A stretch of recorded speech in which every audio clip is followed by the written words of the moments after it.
Welcome. This is the Marion City Council work session for Tuesday, October 2nd. And we have a special section today regarding the capital improvements plan. So, Ready? Thank you, Mayor. who's leading this? City Manager? Thank you. Yep. Yeah, what we wanted to do was to be able to bring some items back to the City Council for further consideration to help move along the process of making decisions related to the CIP. And so overall, the Council got a copy of the CIP, and you can see looking through that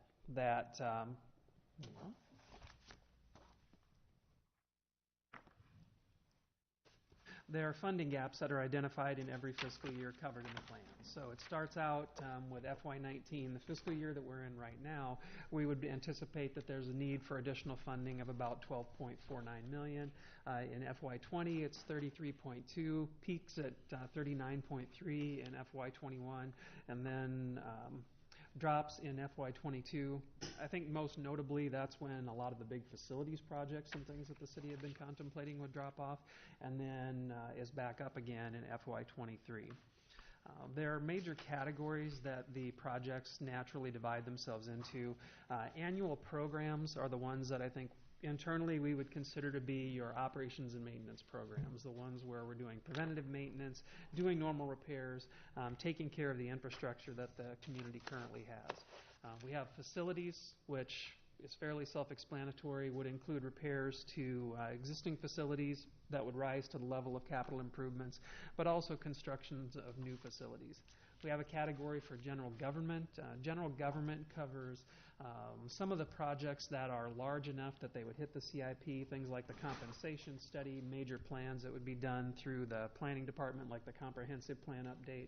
You know, anything generally that's going to be $50,000 or more would be reflected in here versus some of the smaller ones that would be reflected in the operating budgets.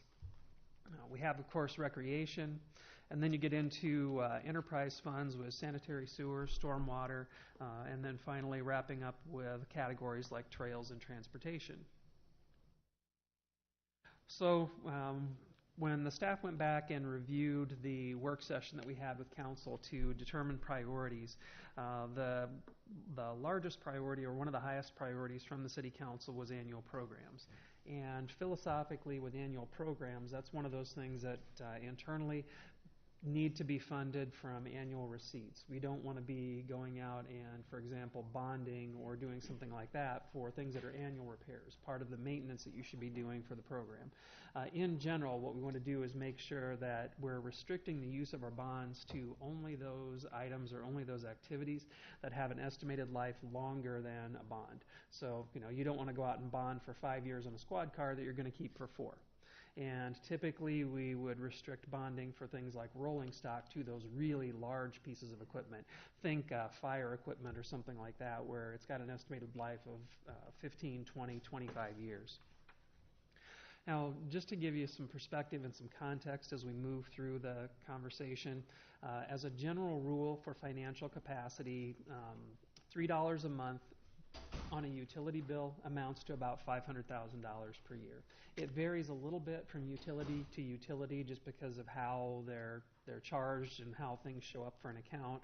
I think most of the council are probably familiar, for example, with meter charge on sanitary sewer. Well, a fourplex might only have 1 meter, so there's not exactly a direct relationship where every utility has the same number of users, but that's a good average to work with.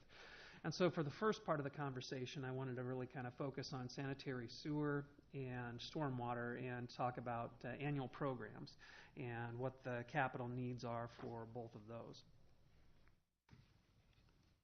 So on the sanitary sewer side, there's 2 components to that utility. If you look at the way the city's budget shakes out, you have sanitary sewer operations, which is about a $4.5 million a year enterprise, but the lesser known one, and the one that you'll see on your utility bill that has just a static monthly charge, is the sanitary sewer replacement. So each month the city has a fund set up that we charge $2 per account, and then that goes to a fund for replacement. That was originally set up and was driven by large projects like the trunk sewer for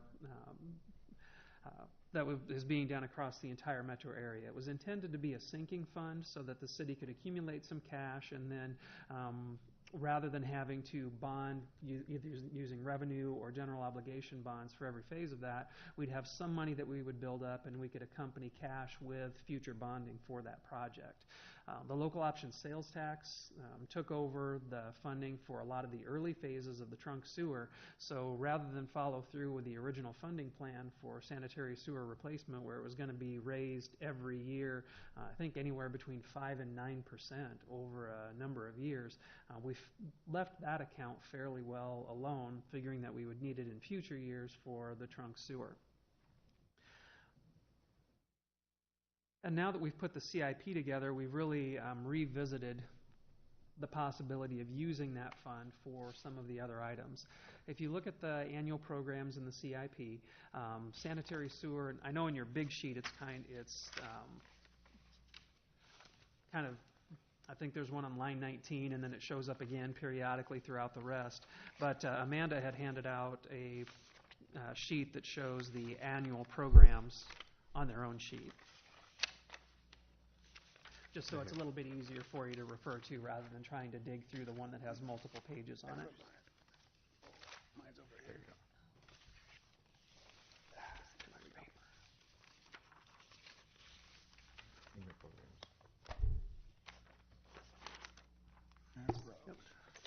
All the annual programs would be on one sheet. It's not just one for sanitary sewer. It's called Summary of Anticipated Annual Program Costs up at the top.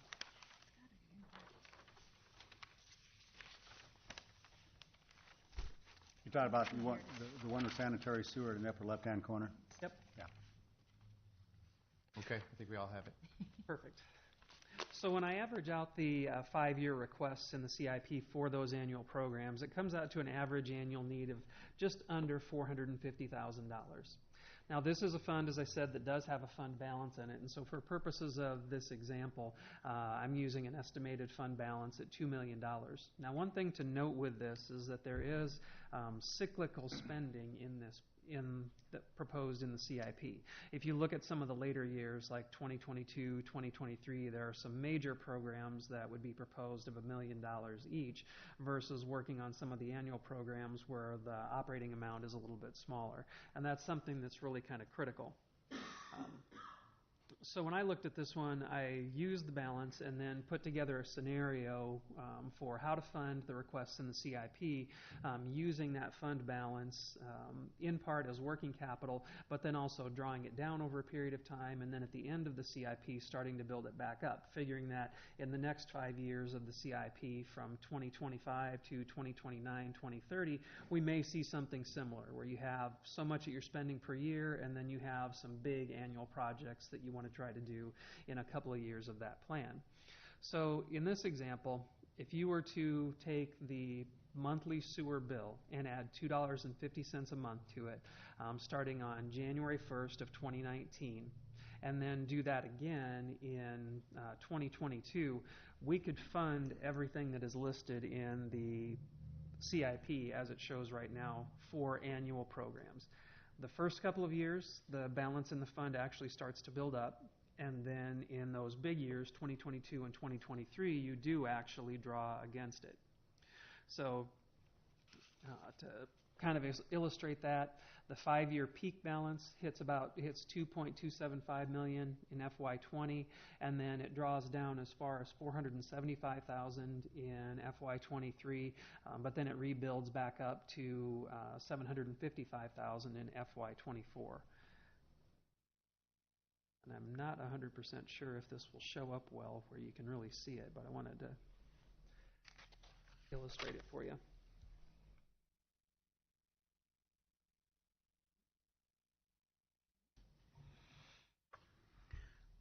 So to get to that point, Lon, on the one you were talking about before, you're talking about this example is adding $250 a month to bill starting 1/1/19, and then an additional $250 7/1/22. Correct. Yep. So that's 2 bumps. Yeah. And that's what I really wanted to illustrate for the council is, ultimately, this is an incredibly ambitious CIP with the numbers that are in here and the number of projects that are in here. And I've gone through and tried to identify what do we have for, like in the sanitary sewer fund, any excess capital that could go towards some of these projects. And with the way we're budgeted right now, I was only able to narrow down about $60,000 per year. So there just isn't enough capital in there to be able to fund everything that's contemplated in the CIP. So if the council proceeds with saying, let's do all of those, that's what the impact ultimately of making that decision would be. Lon, what about, so a flat 250 irrespective of where somebody lives or what their age is or income? Mm-hmm. Yeah, I didn't do anything to really break it down beyond just what was the dollar amount. There are a lot of choices the city council could make about doing that. You could put it against the flat monthly rate. You could do it based on consumption. I mean, there are alternatives out there. I was just using it as a revenue target to say, okay, here's the dollar amount that we know where we need. But the actual structure of the rate is entirely up to the city council. Okay, thanks.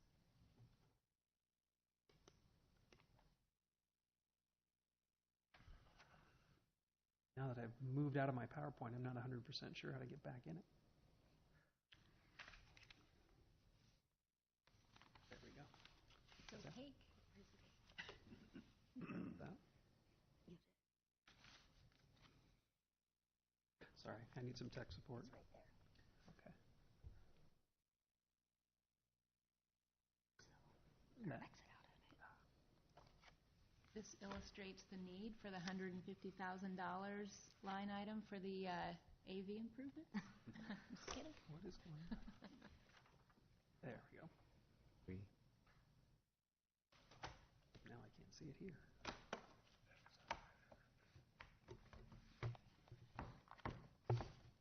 Only does this line, I know. Okay.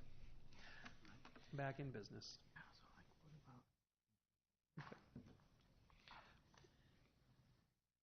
Now, storm sewer is similar in that there's demand there or recommendations that we should start additional programs that would come out of the storm sewer fund, but it's set up a little differently. I mean, it's currently a single fund, and so operations and project expenses come out of that same pool of money. And so with that one, it's not as large of an enterprise as the sanitary sewer. It's about $1.3 million a year in total receipts and expenses.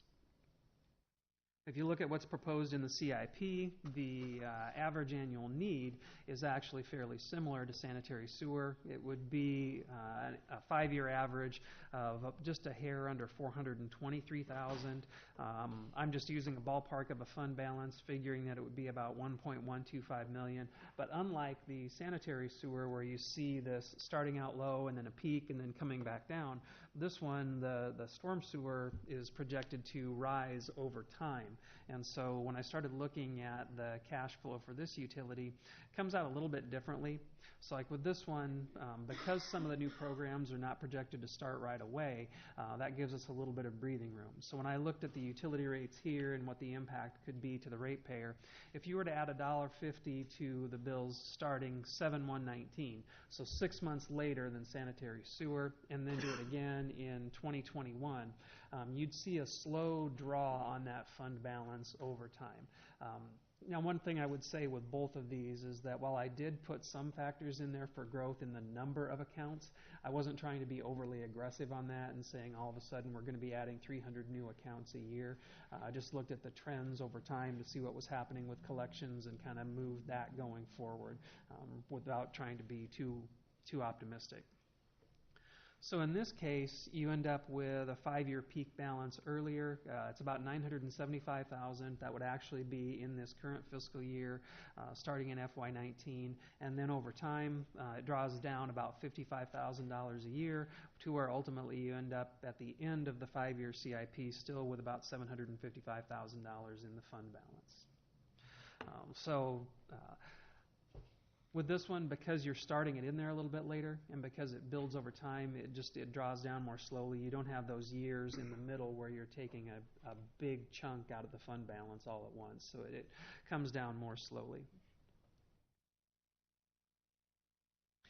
Now, it gets a little more complicated when you get into transportation funding, because transportation funding, even though we treat the road use fund as a quasi-utility, I would consider it to be pretty inflexible on its funding. The only time we get any change or adjustment in the amount of the revenue that we get shared from the state is when we do a special census or do a regular census. So our next real opportunity to see any bump in funding with that one would be after the census is certified in 2021. The league has estimates. I usually go a little bit more conservative than theirs. I think in 2022 they're estimating at $123 a capita. They've been a little more rosy-eyed with their estimates than I like to be, just because the model that they use to project it has a lot of data in there, but it takes a while. Vehicle miles traveled have really pretty well peaked in Iowa in about 2004, but their model has a lot more data than that. So collections have done this, but their model hasn't dropped off all of those early years yet to catch up with it. It's another one where you have combined operations and maintenance. So in this case, the maintenance side of it is typically done by the Public Services Department. So when they're going out and doing asphalt patching, doing the full depth concrete patching, those type of activities are coming out of the road use fund. In addition, we do a transfer out of this over to what we term the road use replacement account. That's different than sanitary sewer replacement. Sanitary sewer replacement was set up for replacement of the actual sanitary sewer infrastructure itself.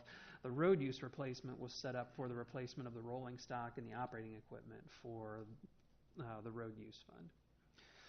Right now, it's around a $4.6 million a year enterprise. Again, collections are fixed after the 2016 census. But the important thing with this one that I really wanted to talk about is that what we see in it is cycles that are really built around the decade. So when you have the census, you get a bump in funding. And that usually gives you a little bit of breathing room because you have some extra funding available beyond what you were funding for operations. But for Marion, if we don't do a special census, what tends to happen is you get to the middle of the decade or the last couple of years of the decade and your operations and maintenance costs have caught up to the amount that you actually collect. Because unlike sewer, unlike storm sewer, urban forest, where every time somebody builds a house or builds a building, you have a new account, we have to wait to catch up on those numbers. This time around, Marion was able to do the special census for 2016, and so we started capturing some of that revenue in the middle of the decade. Otherwise, what happens if you don't do that is we've tried to build up the fund balance, knowing that in the last couple of years of the decade, we're actually going to have to draw against that. Main reason for it, Marion keeps adding more miles of streets. Miles of streets drive the need for snow plows. They drive the need for equipment operators. They drive the need for salt. It means more operations and maintenance. And without that mechanism to increase the funding like this, commensurate with population or road miles, you're stuck on funding, but expenses catch up. So the special census helped.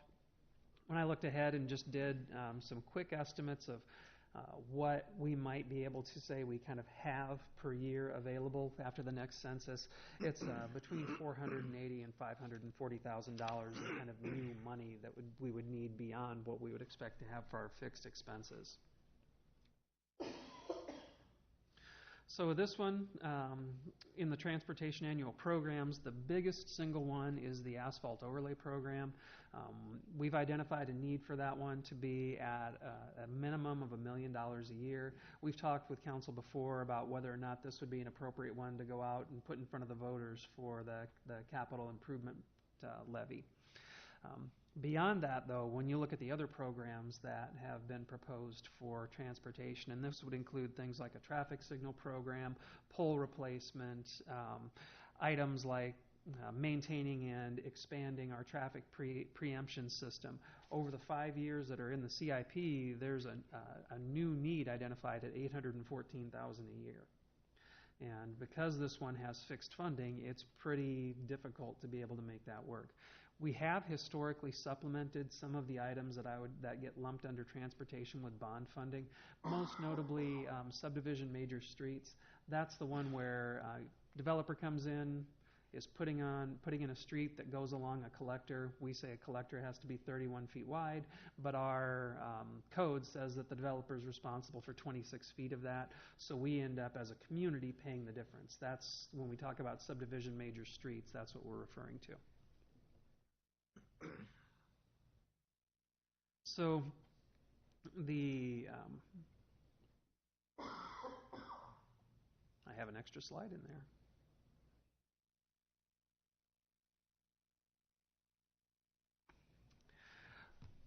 So then I wanted to talk about bond financing, just to provide some context again for council. There's a couple of different ways that the city can bond. The most secure one, and the one that we have historically used, is general obligation bonding. It gets us our best rates. The banks love it. Marion, being a AA1 community, is a very safe investment, and because of that, we get premium interest rates. Now, as far as the statutory limit, the amount that we can borrow is limited to 5% of assessed valuation. And so in our case, that means our hard cap, legal cap, is around $140 million. It's 139 and change. Internally, we have our financial policies call for us to use only 50% of that capacity. And so when we look at the amount of debt that we have right now for GO, we have about $54 million right now that's on the books. That gives us about $15 million of room on that internal limit. Practically, most communities do not want to exceed the 80% limit because you want to have a reserve or a cushion in there to ensure that if an emergency comes up, that you've got some financial capacity to be able to do other projects or be able to react. Lon, do we have money also in a contingency fund for that reason, where we wouldn't have to borrow it, but do we keep a line item of contingency? And if so, how much? Depends on what you consider contingency. We have one, for example, that we call tax stabilization. So it's got about $230,000 in that account. That's one that we use to smooth out years where we might see a spike because we did a little bit bigger bond than normal and we need an extra $60,000, and then we seek to replenish that out of future years. It's different than revenue bonds, which I'll get into next. Revenue bonds require you to have some kind of reserve established to be able to make a payment in the event something happens to your revenue collections for the utility. But what Marion has normally tried to do with the general obligation bonds is time it so that we are paying them off and then incurring new debt at the same time. So you pay off bonds that take 50 cents per thousand to service, and then you turn around and you issue new bonds that take 50 cents per thousand to service. That's where things like the property tax reform do not do us any favors, because when you lose that valuation, the normal growth that we would have seen in assessed valuation all of a sudden gets blunted or gets reduced. So, by the time that's all done, what the debt service levy, the property tax rate, is going to be inflated because what could have gone against another $50 million worth of valuation is now going to be a higher number than it would have been in the past.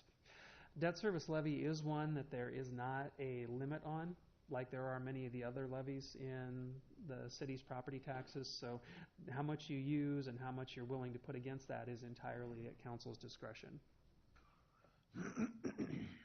Is that kind of what you're looking for, Renee? Yeah, I just wanted to know how many directions we could split off into for different things in terms of extras.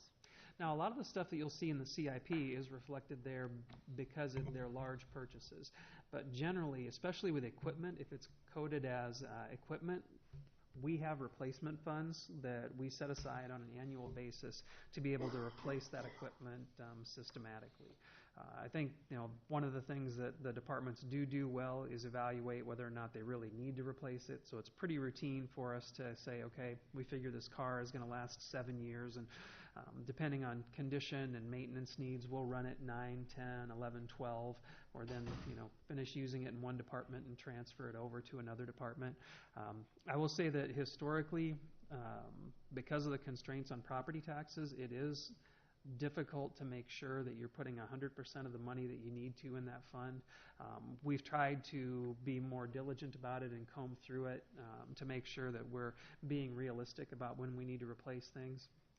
I'll use IT as an example. One of the projects that Tara worked on was to go through and identify all of our computer equipment and then look at when items really needed to be replaced. What's the useful service life of it? How long can the warranty go?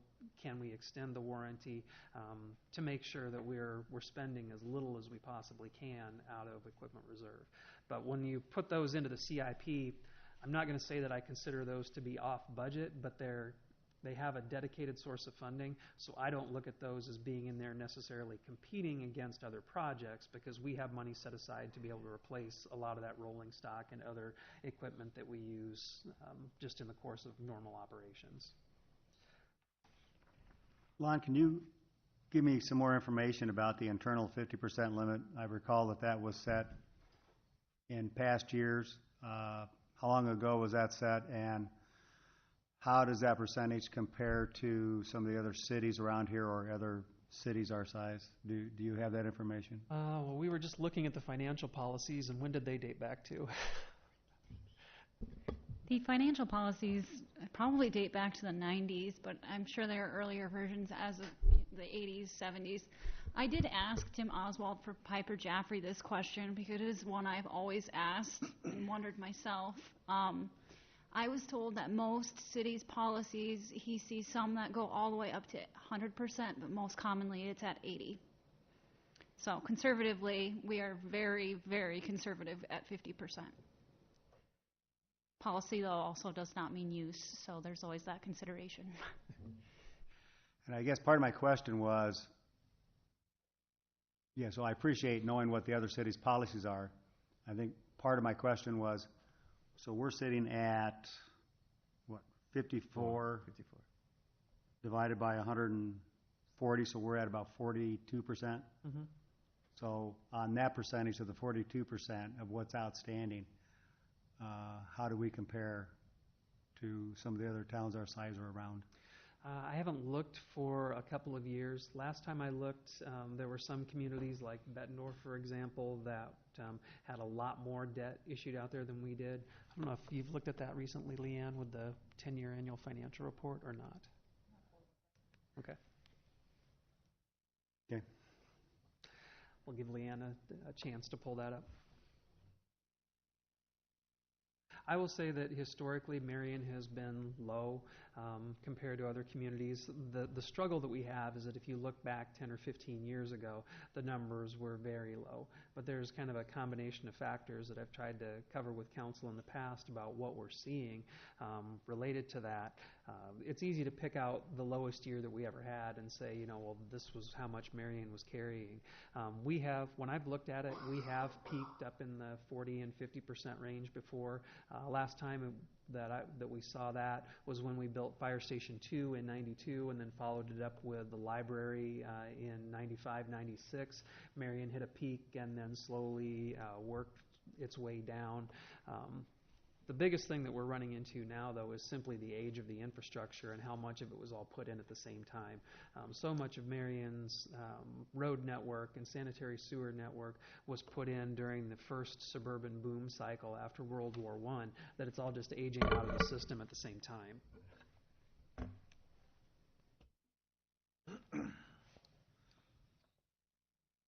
Not very high.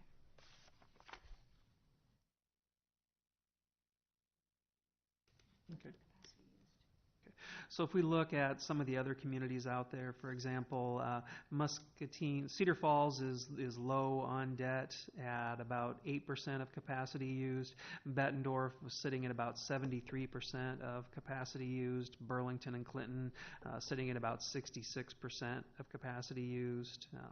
Ankeny 56%. Dubuque sitting right at 50. Waterloo 55.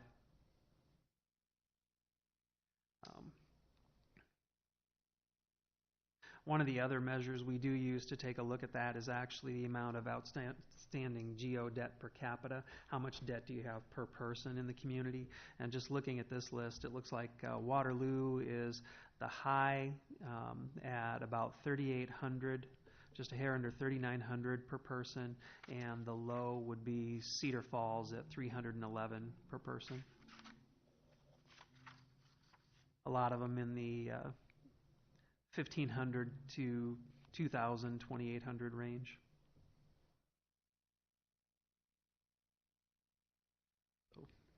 Anyone here? The average is about 1,501. Marion, at the time of this report, was carrying about 1,389, a little bit below. And when he says average, I averaged cities that are smaller and larger, so that the average population ended up somewhere close to where Marion's population is. But I think the one thing that's not considered in that is whether communities are growing or not, because I think growth plays a huge factor into how much is actually used. The other item that I would say is that looks like this was still predicated on the 2010 census number. So if you apply the 2016 census number, that average per capita would be lower.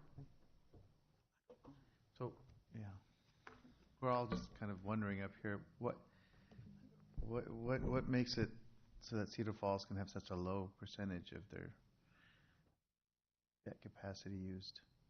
I mean, I don't expect you to know exactly the answer. Just, do you have a guess? There's a couple of factors with that. One is simply the presence of a large university and how much of the demand on the community is actually assumed by the operating costs of a university. If you think about a university, they typically have their own police departments. So your number of police per capita, your total population might be similar to ours, but if 12,000 of their population is students and they have their own separate police department that's not part of Cedar Falls, they're serving an actual population of 25,000. So they may have a similar number of officers or fewer officers than we have. The other part of it is just, depending on when items came in, how new the community is, how much infrastructure you really are responsible for at any given point in time. Communities that are newer, I mean, if you look at the Waukees of the world and some of those ones where, I'll just pick a number, 70% of their infrastructure has been put in the last 20 years, they're going to be able to carry a low debt.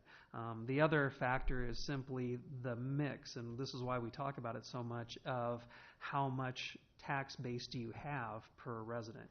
If we had a split like, say, Cedar Rapids does on property tax base of commercial and industrial versus residential, our amount per capita would be a lot lower because our tax base would be much, much higher. So if I look at communities like, say, Urbandale or Ankeny, where their proportion of commercial and industrial is far higher than Marion, it drives that number down. Okay.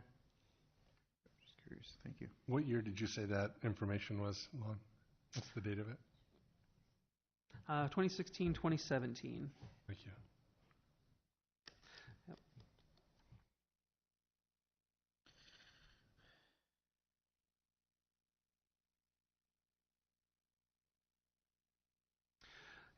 So this is something that I wanted to cover because Marion historically hasn't used it a lot, but revenue bonds are quite a bit different than general obligation bonds, and for a number of reasons. The primary reason that they're different is because if you look at utility enterprises, there are times where the cost of a utility enterprise could actually outstrip the community's entire general obligation bonding authority. So if you look, for example, if Cedar Rapids tomorrow had to build an entirely new wastewater treatment plant from scratch, that could be a $500 million project. And how do you do that if your statutory debt limit is $300 million? And so revenue bonds were separated out. Now, because of that, they are not as secure as general obligation debt, and so you usually do pay a little bit of an interest rate premium depending on the credit worthiness of your enterprise. I mean, Moody's or Standard & Poor's will actually go in and rate the credit worthiness of your utility fund. The rate premium can be anywhere from 0.05% to 0.25%. Sometimes if you do an unrated one, it might even be a little bit higher than that. But when you do revenue bonds, they do not count towards your general obligation bonding capacity. So cities will do that for sanitary sewer. They'll do it for stormwater. You can do it for tax increment financing. You can do it for road use. Anything that has a separate dedicated source of revenue that can be used at the discretion of the council or governing board that is outside of property taxes. There isn't a statutory limit on how much you can issue for general obligation debt. It really is all driven by that creditworthiness of the utility enterprise. Now, typically, if you do revenue debt, one of the things that they'll ask you to do, like I was talking about before, is have a reserve. There'll be a reserve requirement. So depending on the size of your enterprise and the amount of the payment, how much you have sitting just in unallocated reserves, the bond market will say, okay, your annual payment is $500,000. We want you to have 1.5 coverage ratio, so we want you to have $750,000 sitting in reserves. Now, why do they do that? I've been in a community where we had an electric utility and I had one user that was more than half of my utility revenue. So the question is always, what happens if they close down or go dark? Marion doesn't have that level of risk because we don't have dependency on one large company, one large entity that would be the majority of our utility funds. I would think, for water and sewer and stormwater, Linmar is probably one of the largest, if not the largest, on all three of those. And school districts, like cities, tend to be fairly creditworthy.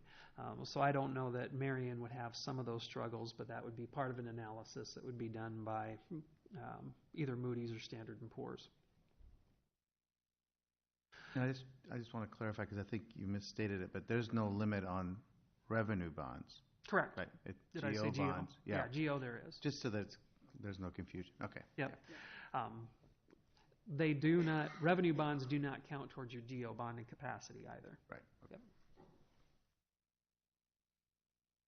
So when I turned to the general obligation bond side of things, much like I was doing with the utility programs, I wanted to look and see, okay, let's say that the city council says, all right, we're going to be willing, we know that we're borrowing on average $6 million every bond cycle right now.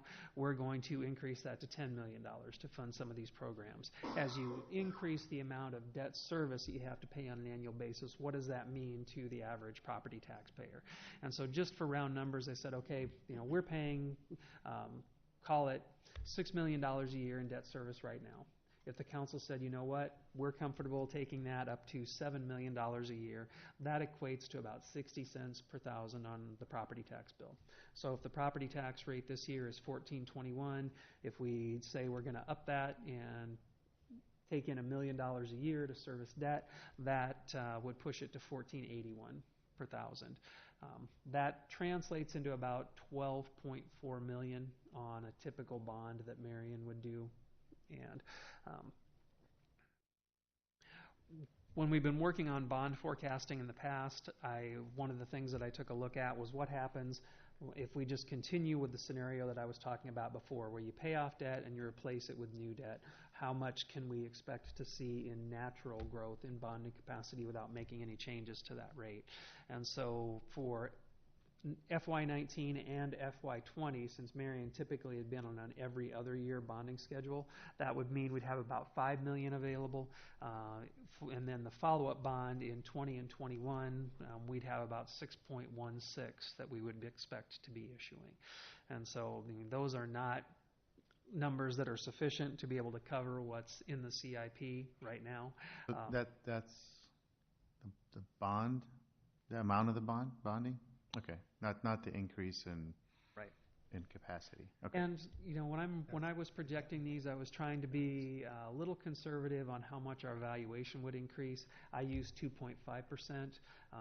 The last couple of years, Marion's been significantly more than that, and so when you're more than that, that drives that rate down, and it means that you've got more what I would call natural capacity increase if you say that you're going to keep that debt service levy constant. So just for round numbers, our debt service levy right now, if you call it $2.30, if we said we were going to keep that number constant, we can calculate forward what we would expect to have available for bonds. Now, I think the thing that we're going to struggle with is simply the size of the projects that we are getting into. For better or worse, when you look at what has happened in Marion over the last 10 years, it's great that we've been a growing community, but we've also been a growing community. And so unlike what I would say characterized a lot of the last 10 years, where a lot of our growth was going along, say, existing streets that were being widened. You think 29th Avenue, you think 35th Street, places where the developer, yes, had some costs that were stranded, but a lot of it was happening within those existing transportation envelopes. When we start getting out into areas like Tower Terrace Road, Echo Hill Road, Alburnett Road going north, undeveloped areas of Lucor and Winslow Road, Artesian, 35th Avenue, those are roads where the demand on that subdivision major streets and its corresponding programs in sanitary sewer and storm sewer are hitting us at a rate that they had not in the past, because a lot of that was being done inside of our existing infrastructure envelope. So it's great that we're moving out into these areas, because having a growing dynamic community is a good thing. At the same time, it's stretching us financially on some of those items that we're seeing a lot more activity and a lot more demand in than we have in the past. 35th Avenue is really a good example of that, because you've got development coming up 44th Street. You have the new church. Linmar has one of their sites for their intermediate school out there off of 35th Avenue. We've been seeing it extend to the east from 35th Street going north. So it's kind of a mixed bag for us. Now, when I look at these, I will say that philosophically, I like the idea of looking at the utility funds more than the property tax side for financing some of these projects, and there's a couple of reasons for that. One is that it tends to be more equitable, because the nonprofits and tax exempts pay those fees in the same way as the residents and businesses do. So for the residents and businesses, it means that they pay a little bit less, because they're not shouldering 100% of the cost of doing that. The other reason, though, and more importantly, is just simply immediacy. If you think about when a house is built or a new building is built, there's 2 years before we receive any property taxes off of it. But as soon as you turn the water on and activate the utilities, we start getting money in right away to serve that property. And what are the implications of that? You know, the numbers that I gave you for looking at the CIP in programs for sewer and sanitary sewer, that's just for the annual programs that were listed in the CIP. That doesn't include revenue bond debt service. That doesn't include conversations about, well, you know, if a road project is $1.5 million, but $400,000 of that is new stormwater infrastructure, shouldn't stormwater be paying for that? Historically, Marion has not done that. We've always paid for everything out of the property tax side of the equation, whether it was debt or whether it was money that we had tried to accumulate ahead of time anticipating a project. So we've not allocated a lot of those costs out 100% to the enterprise funds that benefit from them. Yeah, based on what you presented so far, as far as talking about some of those user fees on the utilities, that's really only a small fraction of this CIP number we're talking about. I mean, a small percentage. And I think the challenge is still, what are we going to do with that other giant chunk out there?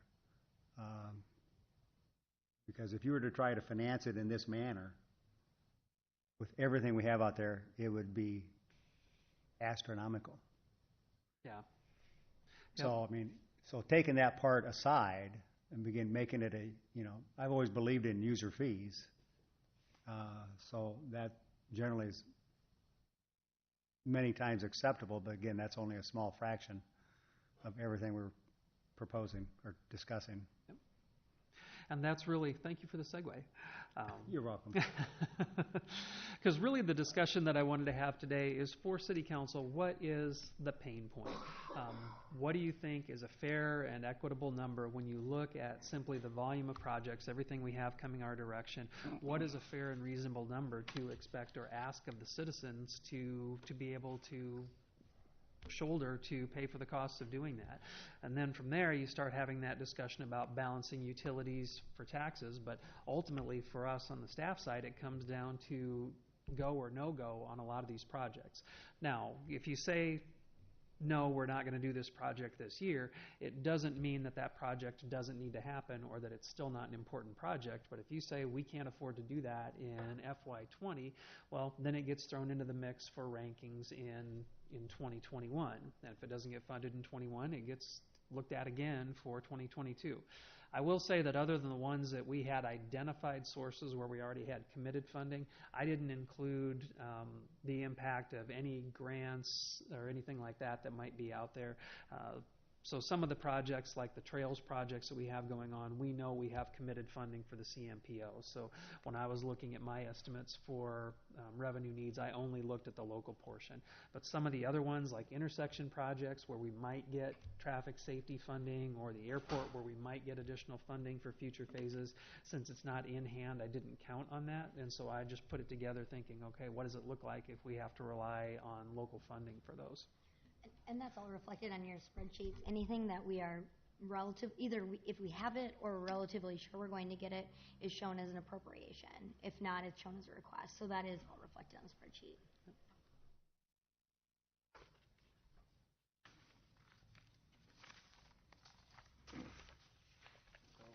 If you'll bear with me while I switch over.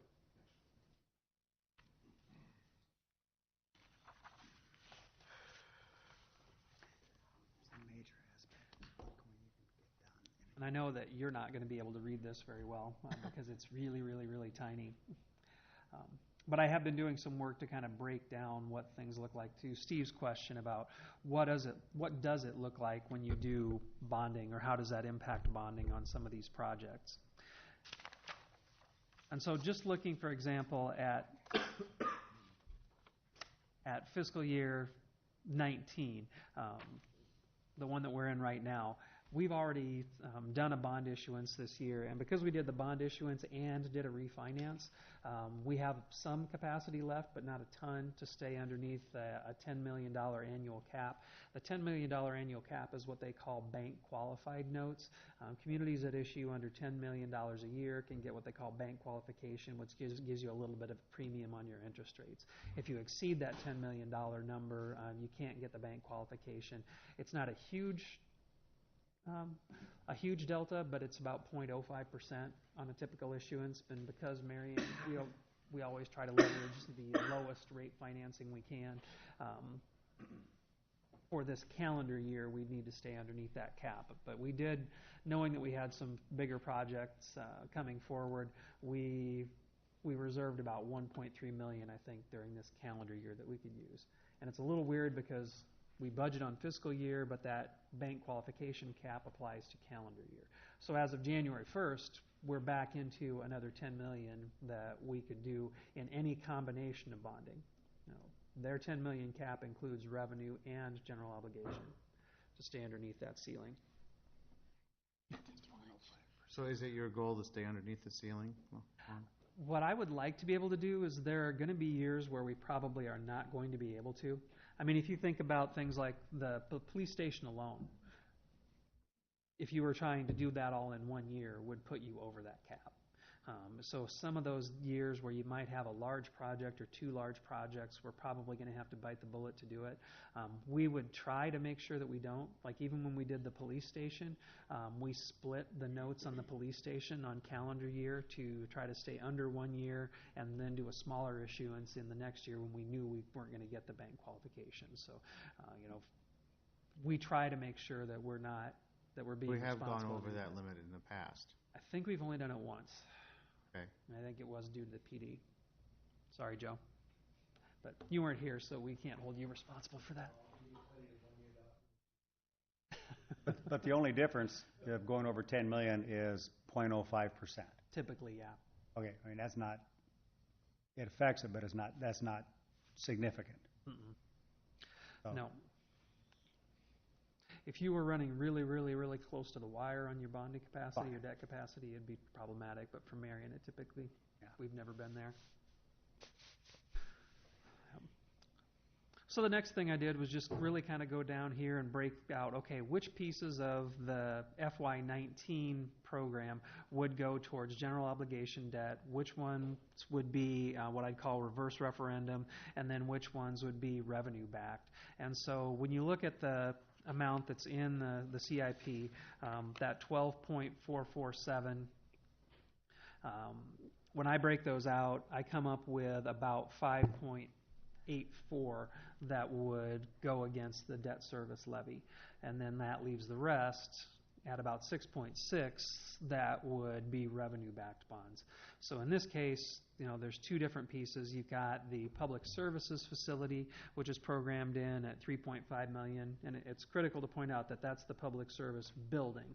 The public service project is larger than that because you have the building, you have the compressed natural gas station and resources, and basically the pumps and everything that you need to do the switch to compressed natural gas. And then, for at least for right now, barring having a power purchase agreement or anything in hand, we do reflect the geothermal in the CIP as well. The airport improvements, I have those programmed in at $3.1 million. That would be for the runway improvements, and that one I would figure would be a tax increment financing backed revenue bond. So I did split some of those out to keep them separate from the GO side. The GO side, you've got projects that I would say I'd call kind of the stranded ones. Central Corridor, we knew we were going to have some more capital that was going to be needed for that one. We've got some improvements planned to Butterfield Park, capital contribution towards the Y, subdivision major streets, and then what we're expecting for that first piece of the contribution to the 10th Avenue side paths, and then the Fire Station 3, what we would anticipate needing in this fiscal year towards that project. Can you give me a little feedback on, let's take the fire station, for example. That we all kind of envision that. How that gets broken out over multiple years. I mean, I'm used to you build it, you finance it, and if you got a lot of these projects broken out into multiple years, not just 2, but 3, and so help me with building how that's done. With building projects, we try to estimate how much we're going to incur in any given fiscal year. Because, with Iowa's construction season, you're building from March through October, November. And for building construction, you try to estimate, okay, we think we'd be 40% complete by June 30th, and then July 1, we'd have the other 60%. So it would all be completed in a calendar year, but it would bridge 2 fiscal years. That's why it'll be reflected that way. Other projects that are going to show in multiple years would be because typically there's multiple phases associated with a project. So Central Corridor, Tower Terrace Road, where you've got 10 phases to a project. Phase 1 might bridge 2 fiscal years, and then you would start phase 2 in the second part of the fiscal year, and then it bridges 2 fiscal years. So you can end up seeing a lot of those that roll over multiple years. Really, really large ones where you've got an extended construction period could potentially bridge 3 fiscal years. Ron, do we have that document? No, I didn't send this one out, and that was kind of intentional because I thought based on questions here I might be altering it and having to run scenarios, so I didn't want to give you something that was static, and without having the entire spreadsheet and all the background documentation with it, it probably wouldn't make much sense.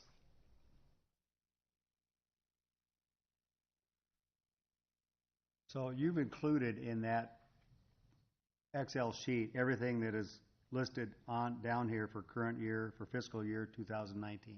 Mm-hmm. Yep. All the ones that are appropriated and requested, or none of the requested, or this just appropriated ones? I looked at the ones that where there was a funding gap between the appropriated amount and then the additional request. How much more capital was needed to be able to complete those projects? Some of them have some money that's allocated, but there's still additional dollars needed to finish it.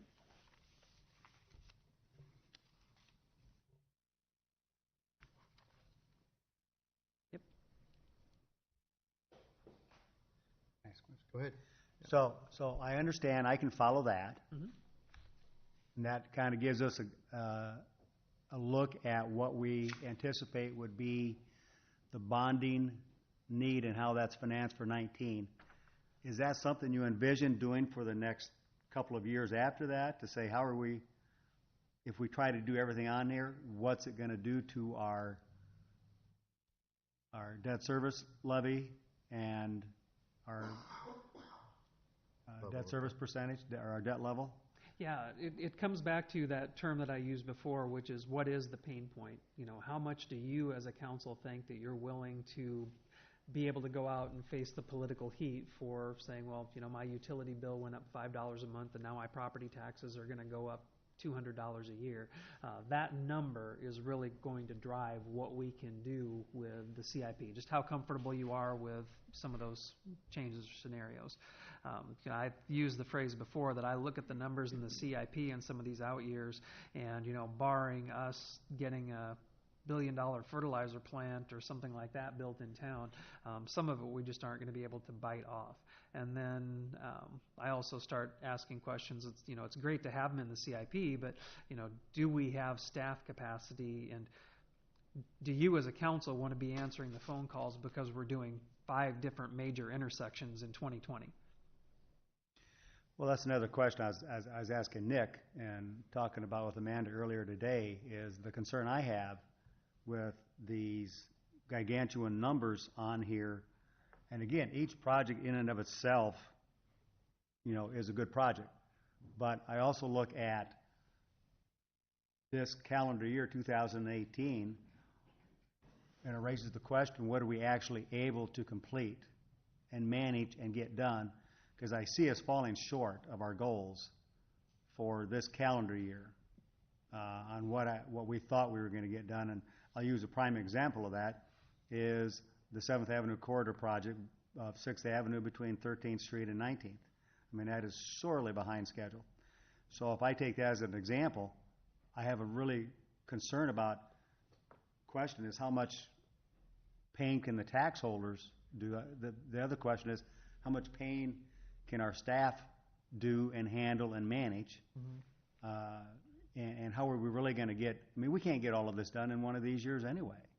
Yeah, I just don't see that possible, but it raises the question, do we even have enough staff to do some of the things we even want to put at them in the next 2 to 4 years, and do we need more staff? Yeah, that's part of what we talk about internally with needing to be able to present to the council what our human capital needs are for some of these things.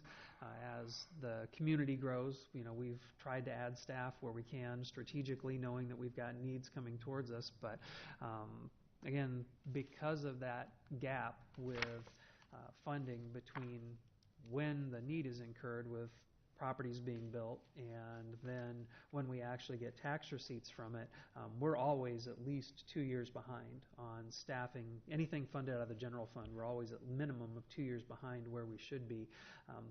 I would actually say it's probably 3, because by the time you get it through the budget cycle then and get it into the hiring hopper, you can be 3 years, 3.5 years out from having the staff that you need today.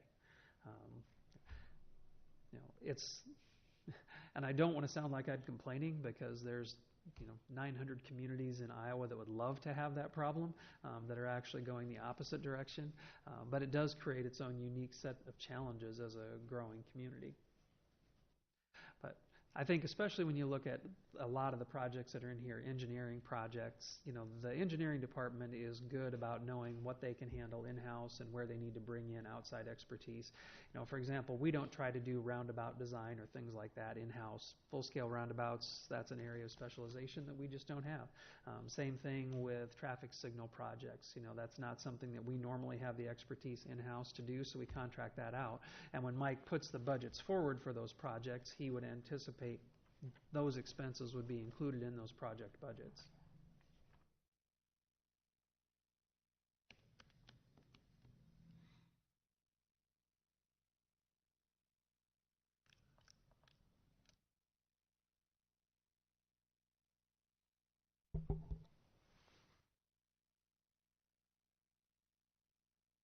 Would you still want to copy it? Well, if we're supposed to make a decision on this, something that, some of it's in these reports is, for me, the way that I would have a better time understanding this is looking at not just capital improvements, but other things that are going to come up that are going to cost money.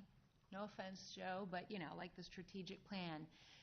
I would love to have, and I mentioned this, and you were absent last time, but some kind of dashboard to look at a timeline so that we can talk about staff, what we can have the capacity to do, and then how much money we need to fund our top 5 priorities. I would love to just identify our top 5 priorities as a city and then just kind of work from that, or some kind of structure. I feel like the CIP, we talk about kind of in a silo, and then we talk about other things in a different silo. And for me, I'd like to bust down the silos and look at everything with one view.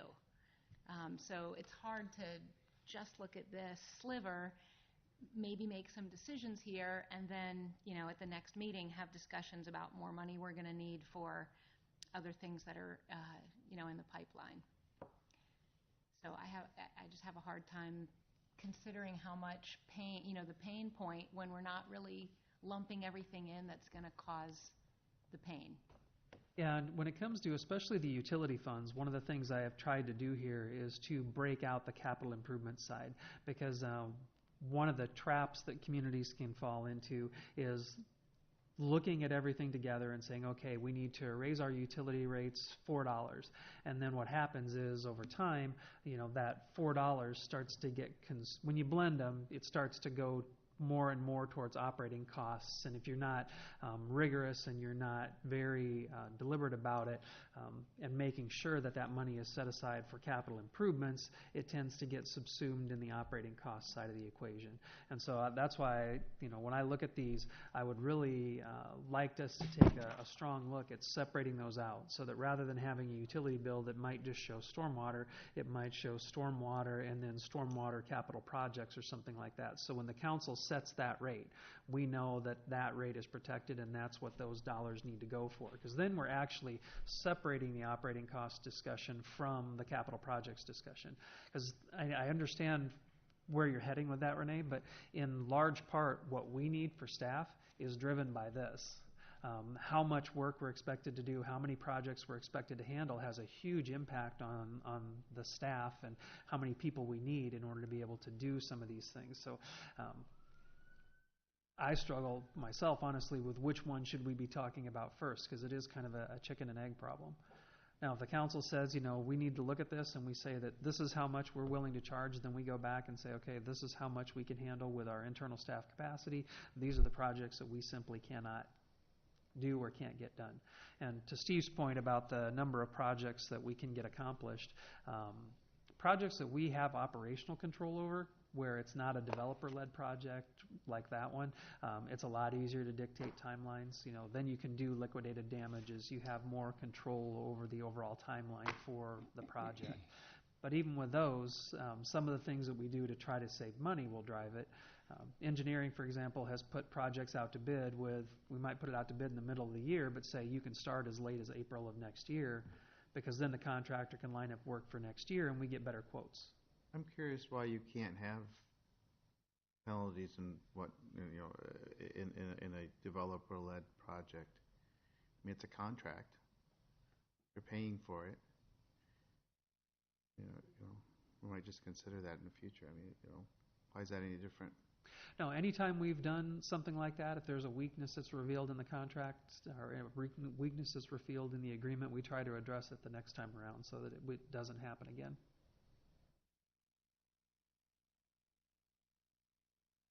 Okay.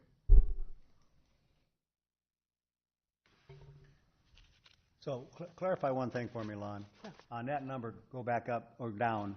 Sure. To line, I don't know, your line 107 there. So it says par amount impacting debt service levy for 19 is 5.8 million.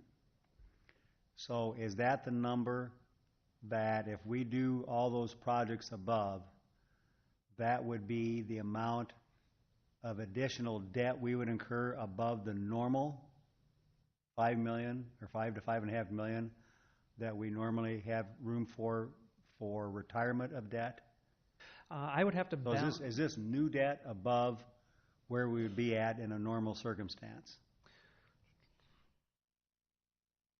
What I'd have to do is I'd have to go back and balance that out with how much we used in the debt that we issued earlier this calendar year, how much of that we've already used for when those ones are going to be paid off. I haven't taken it to that next stage yet. Because we retire, about $5.5 million a year? Yep. And so we know we can always maintain the current debt service levy, and we can issue we got 5.5 capacity. So you don't know how much of that is above that 5.5 million. Not without taking a look back to see how much we had already issued that would impact this number. The big thing driving this one is that, when we've structured those, it's great for projects where they're coming up, where you've got a long lead time on them and you have opportunities to plan for them. But when you start, I don't want to pick on the chief, but when you start looking at projects that are really episodic, like the fire station, police station, things like that, you will typically see a spike in our debt service levy for the first couple of years of that until you retire other debt. When we did the debt issuance on the police station, for example, and I'm trying to go from memory here, but our debt service levy did rise for at least 1 year because of the police station's early bond issuance amounts. And then because we were growing faster than we had anticipated when we had originally projected those numbers, it wasn't as high as we thought the peak was going to be, and it got back below the historical number earlier.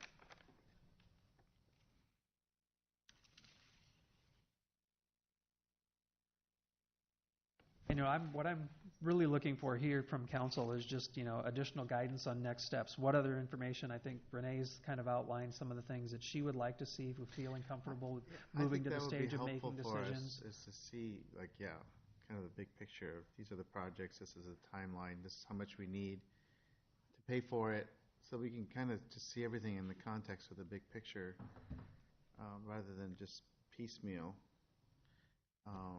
It's really hard to wrap our brain around it, I think, without having that overall picture. Is that kind of what you're... Yeah, the last meeting we saw plans for the possible garage, the mixed-use library, another project, and that's a whole nother discussion that seems like, at least for the mixed-use library piece, that's taking a long time. It's a long way away. So from a capacity standpoint, from a money standpoint, that's something that's swirling in my head. And then we're talking about this stuff. We had talked recently, and it came up a little bit today, about our growth in the upper north, maybe west quadrant where Prospect Meadows is, and our capacity there with sewer and roads. And I know that this impacts that, but I would like some more information on that to decide if we need to. Are you saying we want the priorities for each year? These are what we hope to get done in this year, and here's the shortfall, and here's how much we would need to get them done. Yeah, the three-legged stool: time, resources, money. What for the next 5 years? What are our top goals that we hope to accomplish or have started? How much money is assigned in each year-ish? What would we need to accomplish that? Because if we know that, then we can either agree to it or kind of work backwards and whittle away. I'm afraid to give some, approval on this. This gets taken care of, then we get something else, and we have to talk about where that money is going to come from. And it's like you're saying, it's a double-edged sword. It's great to be growing.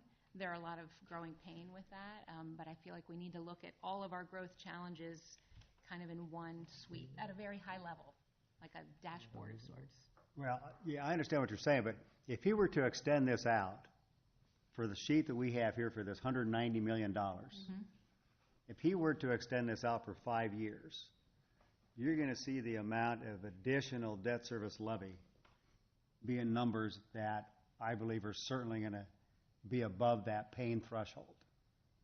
Okay, no question about it. Number one, I don't believe we can do $190 million in 5 years. We just don't have the capacity to do it.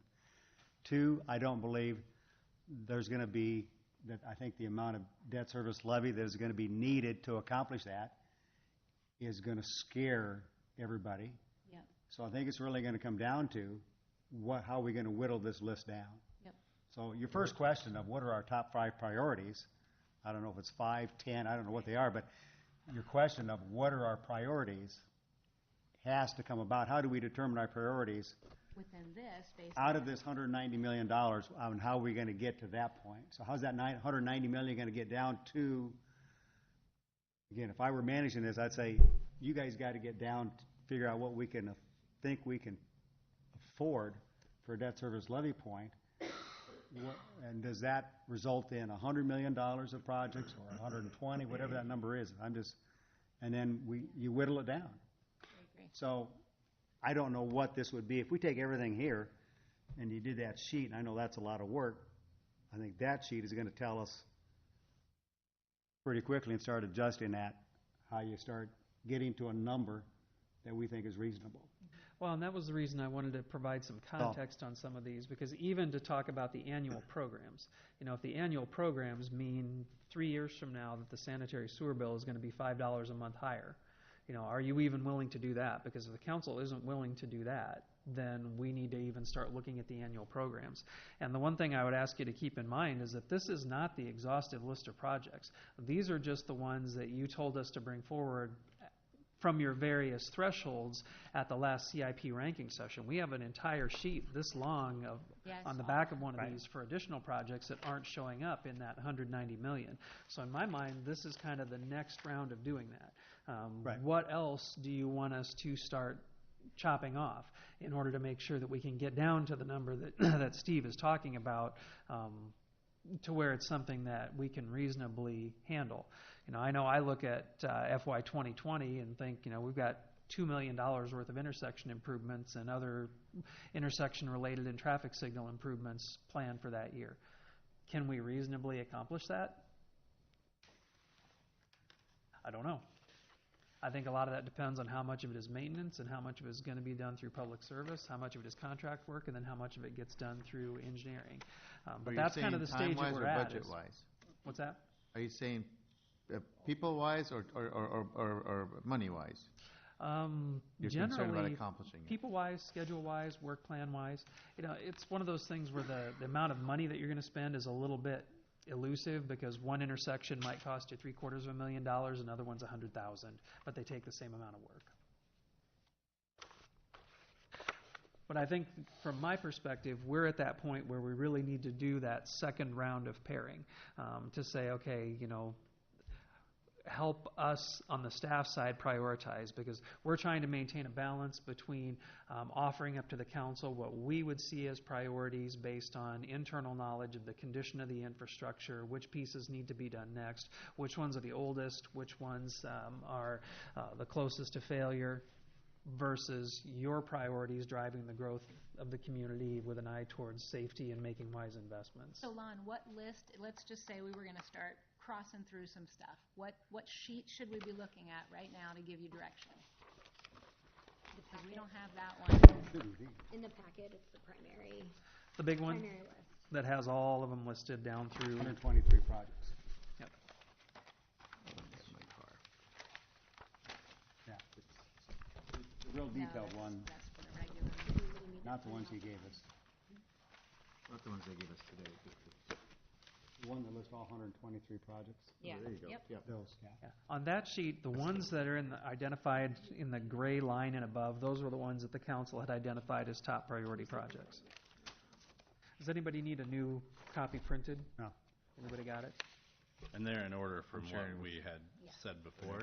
No, they are No. in alphabetical order by code. So the ones that are at the very top in gray are in order only by code. So you'll see central corridor, facilities, recreation, all the way down to transportation. And those are active projects that are either fully funded or we're so far into them that those are really non-negotiable ones from Gotcha. Prior conversations. And then everything else is also alphabetical by category. So 28 is where we have a little more freedom, so to speak. Thank you.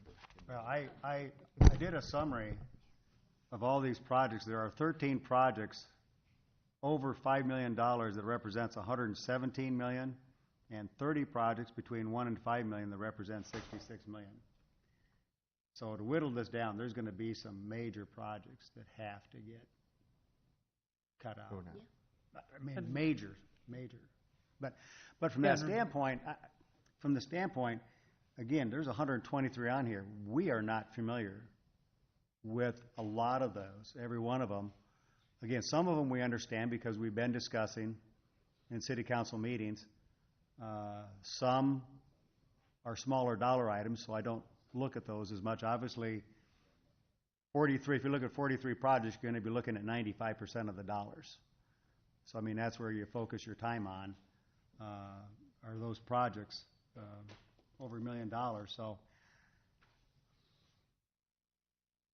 But I don't know how many, again, I don't know how we move along with sliding those out or getting input from staff on how the city and the staff would view those from the standpoint of safety and essential versus, this is a new improvement to the city, but maybe not totally necessary.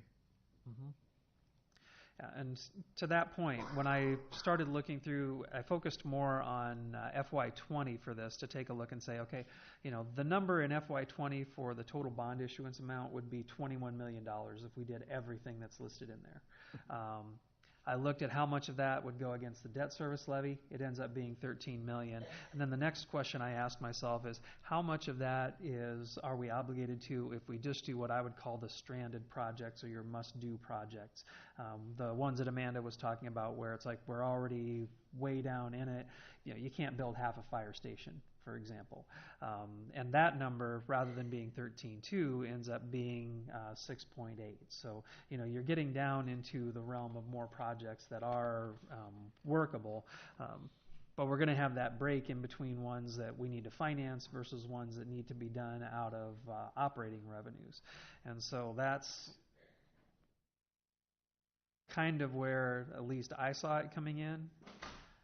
That's, funding for Central Corridor, YMCA capital contribution, projects that will already be going through, places where, we've got commitments for outstanding grants like the 10th Avenue side paths, trail projects where we have CMPO funding, where we're really in the middle of them, Albernet Road Extension and Bridge Project. That number ends up coming in at about 6.8. But that's also getting down more into the realm of what Marion would have the capacity to be able to do without, some kind of a gigantic increase to the property taxpayer. Again, personally, I'm not opposed to increasing our debt service levy and going above that 42%. Again, we're a growing city. There's a lot of need and demand, I think, by the citizens. I just don't know how far to push that. So that's why I think that sheet, if that were filled out more, I think we could have an impact. Because if you did the entire $13 million, if I understand that correctly, that would equate to, you said 60 cents per million. So that would increase property taxes $78 per thousand, right? 6.8 million would be the issuance amount. So the debt service. Oh, Hang on. Lost it. That's how much the bond would be. Oh.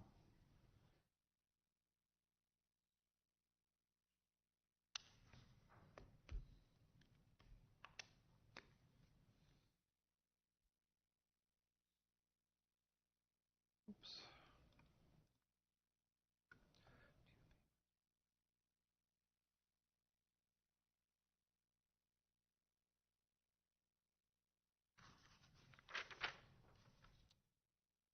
So $6.8 million debt issuance, the annual payments on that would be about $560,000. So that would be about a, 35-cent increase to the debt service levy to service 6.8 million, 15 Yeah. years. Yeah, okay.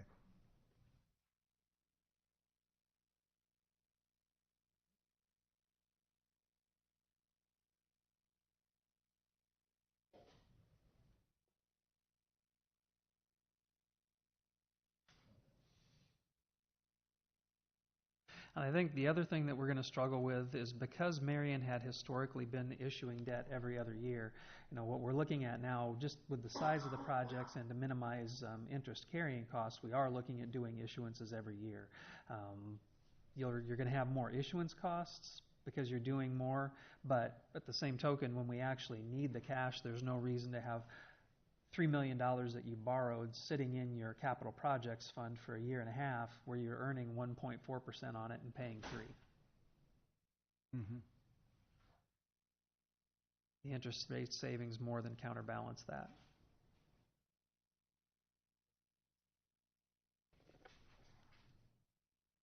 So what are the decisions that we're going to be making?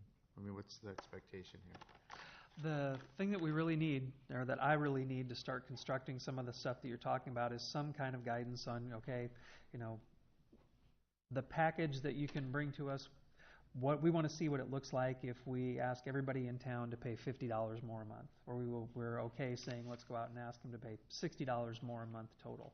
Then we can construct the financing scenario and really show you how far down the list we can get. But that includes the utility increases and the bonding Mhm. all together? Yeah. Because when I look at it, I'm trying to break it down to what does it actually mean for the taxpayer. I can go out there and say all day long that, you know, we're looking at a 7% utility rate increase, but what does that really mean to somebody who's not dealing with the numbers?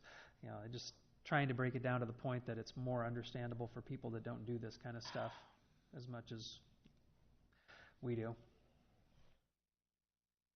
And that's probably going to be a different number for different council members. I'm not saying that it's an easy decision. Well, and it's a different number for different citizens.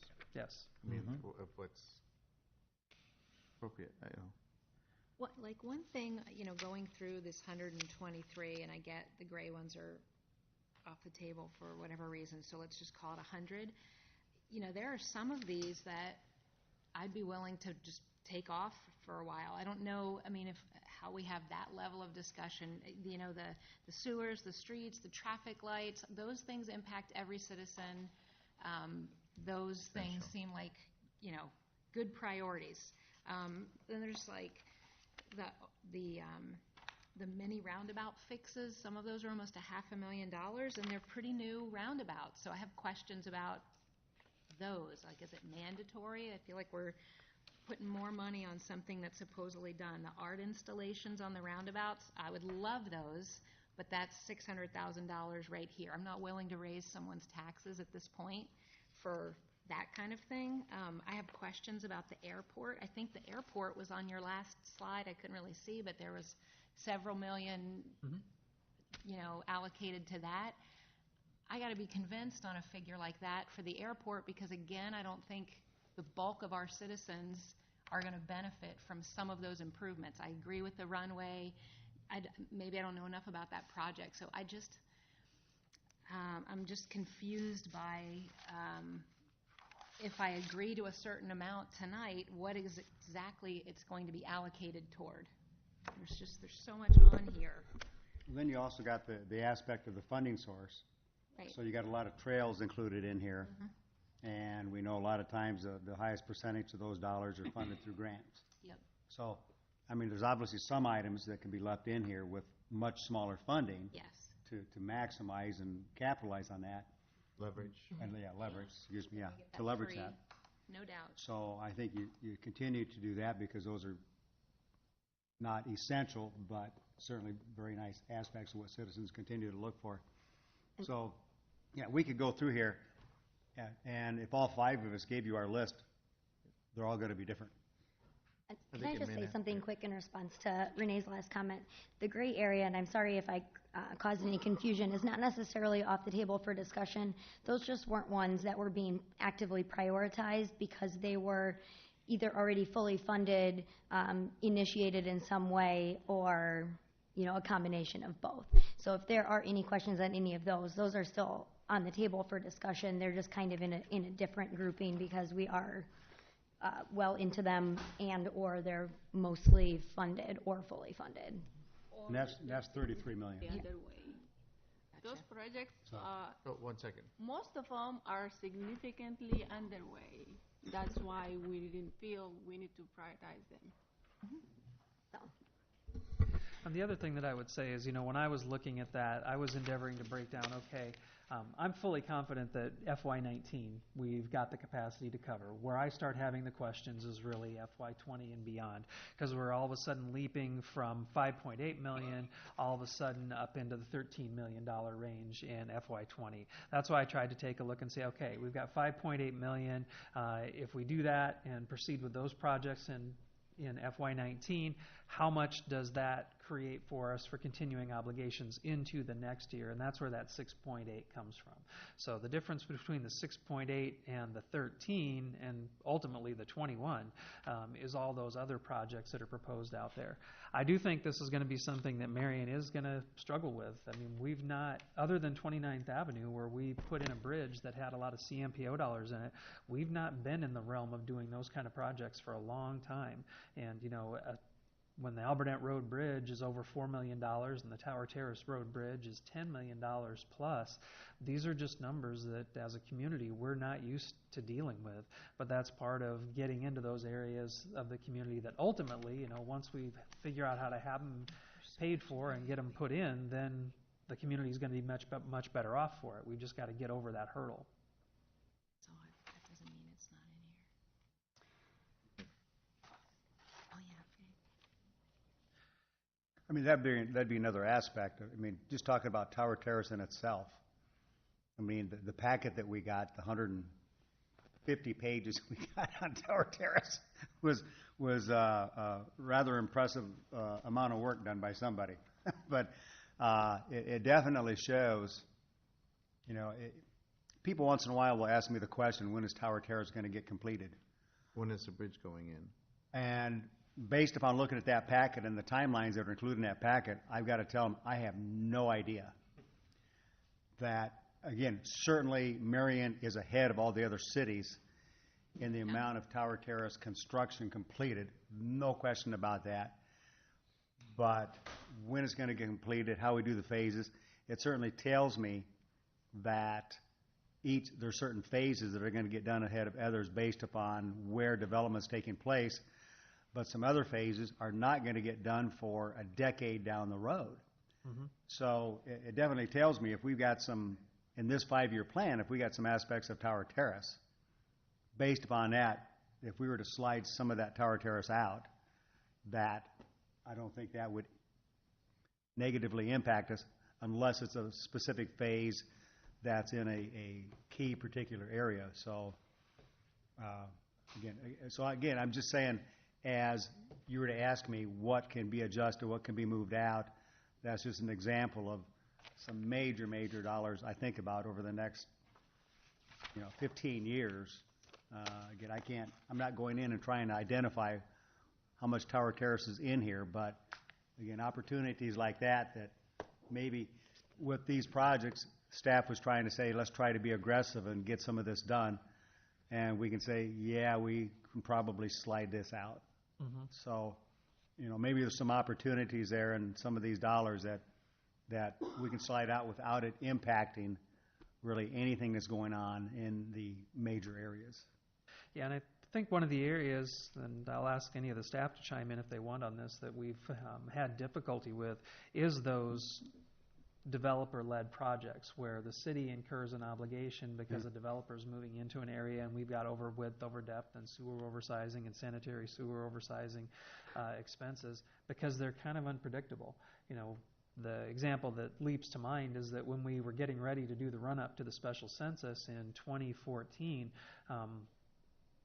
we didn't know that any of that stuff to the west of Alburnett Road was going to be taking place. So when they actually came in to do the count, those subdivisions weren't on the areas that we had asked the Census Bureau to count because you're doing it 2 years in advance.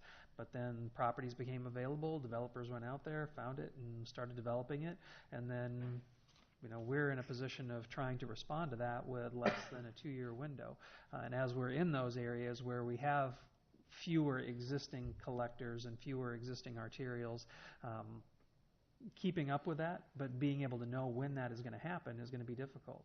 And I think from a practice standpoint, rather than, we may just have to change our approach to it and say, okay, Mr. Developer, you can put your street in, but we're not going to cut you a check next week, you're in the queue, but you're going to get paid a year and a half from now.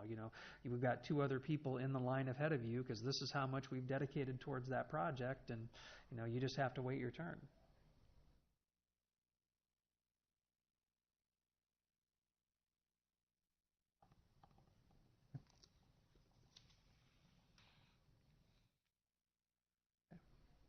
Well, based on what I'm hearing today, I'll make a run at running some numbers as Steve suggested about what does it look like if we try to do everything in there, and give you some increments to be able to break that down. That was really what I wanted to get at by saying, if you want to increase our debt service levy $1 million, property taxes go up 60 cents per thousand. So you had a frame of reference for it, because I felt like you were looking at the CIP and seeing numbers on out here without being able to translate that back to what does that actually mean for the resident of the community? What does that mean for how much they either have to write for their monthly check for utilities or for their annual check for property taxes?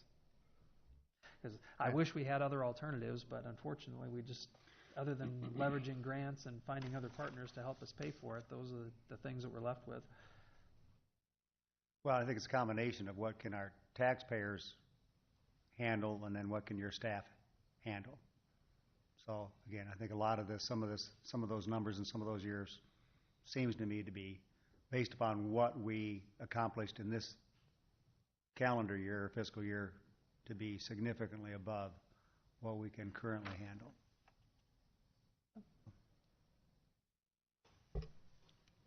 I would like to say too, you keep talking about what everyone can handle, raising taxes and all this stuff. Well, why don't we see what it looks like if we don't raise taxes too? Because I can tell you, probably everybody outside of this building does not want their taxes raised. So we still got to look at that option also.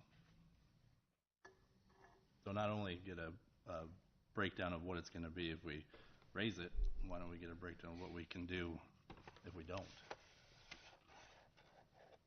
But in the end, if it comes down to talking about raising taxes, I think you got to find a way to at least let them know what they're getting for it. Cedar Rapids knows what they're getting for their big increase. They're getting, protection from the Cedar River.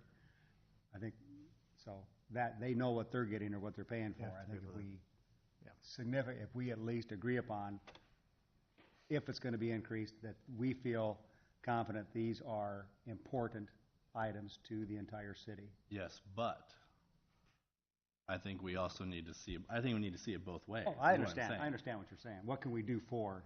What can we do for where we're at? What can we do if we go up 10%? I think that's different percentages up to correct what we need to do it all. Yeah, that's reasonable. Yeah. The other thing, do you have anything? Excuse me, I'm kind of along the terms with everyone else here. I think, we're bombarded with so many. I got 2 different charts up here, and they're all representing something different. I don't know what's being funded, what's not being funded, what's coming out of equipment replacement. It's chaos in my mind. I would like to see something that says, this is our need, this is what's being funded, this is our shortfall, our short-term need. And then I as well too would like to see, I'd like us to see something where I can't feel that we're going to get something that I'm not going to want to just table it again, because we just keep getting overwhelmed with, the numbers just keep changing, in my opinion. There's nothing here that ties out. They're always moving. I know we got projects in the queue. It would be nice if we could just draw a line and say there, let's just stop for a moment, get caught up with where we're at. I understand that there's inflation to costs and expenses. I'm like you, Renee. I'm looking at this thinking, I need my stool to flush. I need my sink to flow water. I'm not thinking that. I No, I'm need kidding. 911 services. So if you go through that, because each of us in our own household, right, we know we have so much to spend. So rather than taking a look at it by project, look at it to say, what do we want to take on for debt? If it's 30 million, 25 million, and then work it backwards. And what can we get in there within those parameters? Because now I feel like we just got an open checkbook, and it's like, what can we get into that and work the numbers backwards? We don't do that in our own households. Why would we do that with the city government.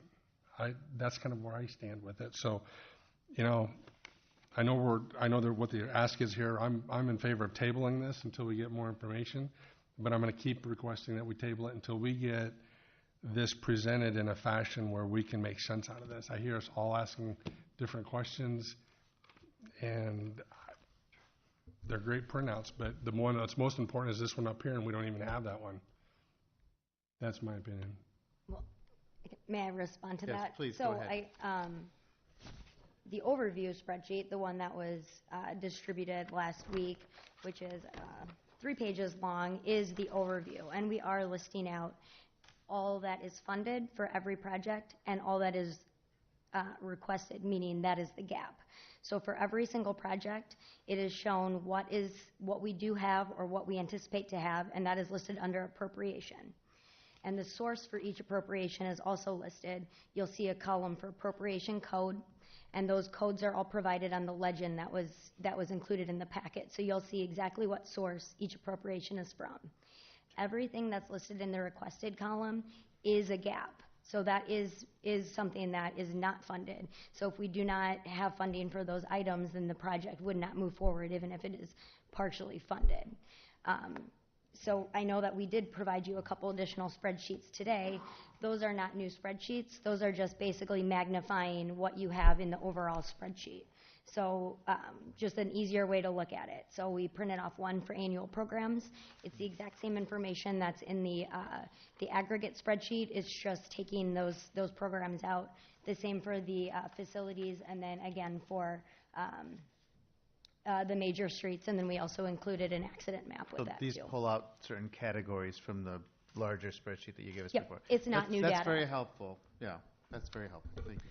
And the one thing that I was going to mention is that the reportable accidents spreadsheet, that was something that was new, thanks to Sunny out at the police department for putting that together, because we thought that that might be something that when you talk about prioritization of things like intersections and everything like that, that might be useful to really see across the community, where are our accidents occurring? Where are the hot spots? Where are the trouble spots around the community?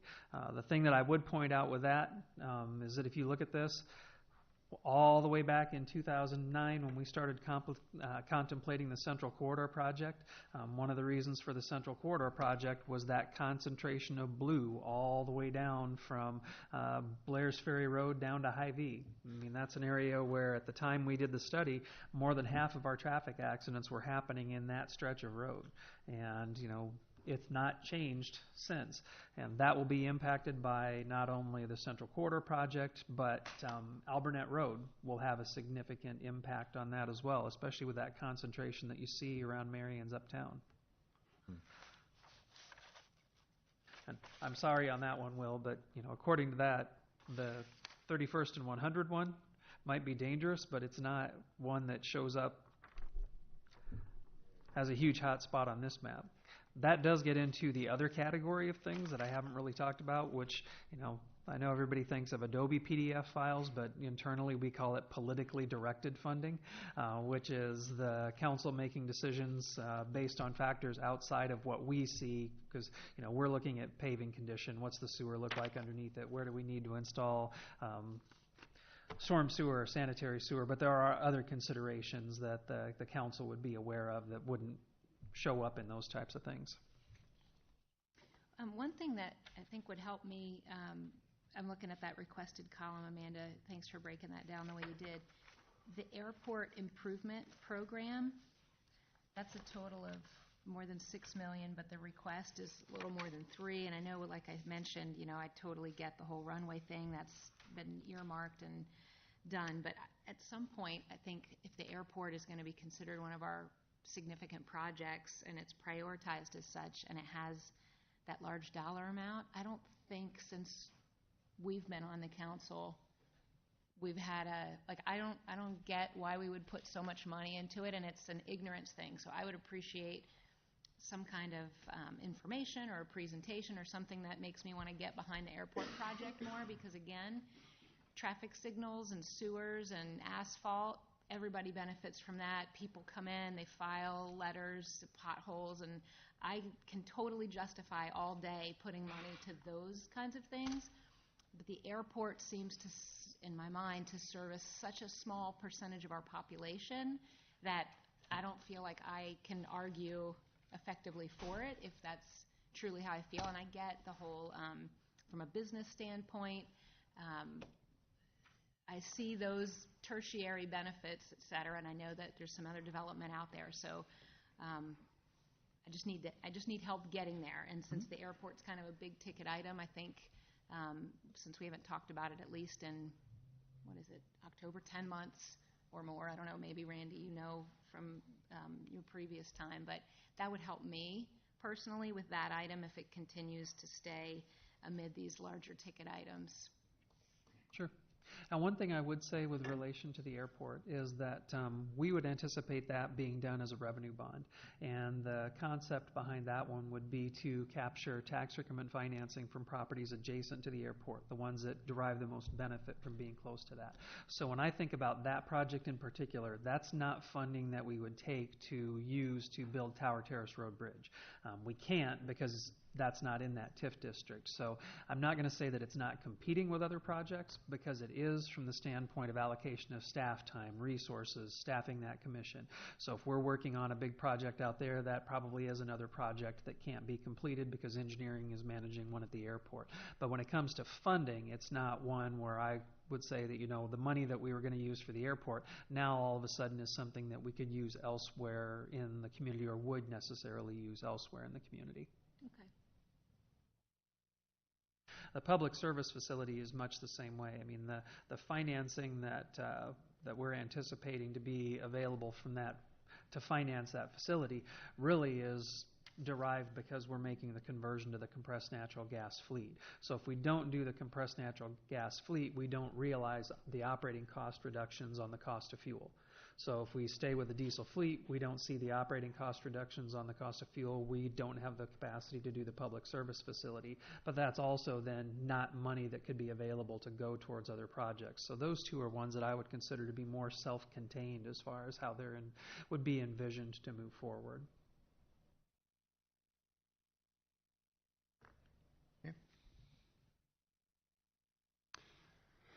Just for clarification, I want to follow up on this request for each one of these years. So some of these categories, you touched on it at the beginning of this, such as like parks, trails, traffic-controlled intersections, things that would have grant money, state and federal monies. Are those reflected in these requests? If we have a grant agreement and we know we're either going to receive the grant or are very sure that we're going to receive it, it shows up as an appropriation and coded with GR. If we have not yet applied and we don't know if that is money that we are going to receive, it's shown in the request column. So those would mostly be in the out years. So for example, Randy, if you look at row 120, under fiscal year 2020, we would show like trail construction for the 10th Avenue side paths. The first column under appropriated, $2.582 million with GR next to it. That's $2.582 million we would anticipate to get from the CMPO as a grant. And then the gap, our local share or match to match that $2.5 million would be the $500,000 next to it. Okay, and I see that. And can we just go one step further? Let's look at row number 113. So we got a grant for $500,000 on a $550,000 project. Refresh my memory here, what's the DR stand for? DR would be developer funding. Okay. Yep. Okay, great. Thank you. I appreciate that. That's very helpful. Yep. So obviously there were some intersections that we did apply for, but we don't know if we get those grants, so we didn't put them in here because we don't know that we have that money yet. But there was 3 TCIP applications that we did. Right.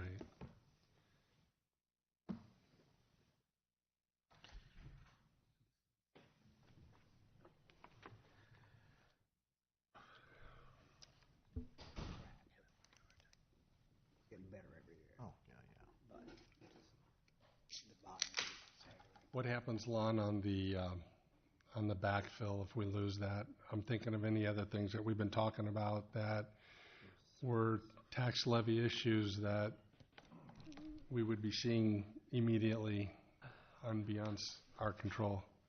If we lose the backfill, the only way we can recapture that lost revenue would be to use the emergency levy. That's 27 cents. If memory serves me correctly, I think we used half of that this fiscal year.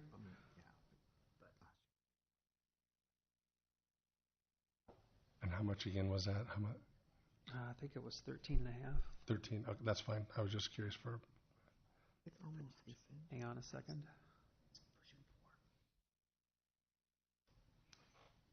It has to go hand in hand.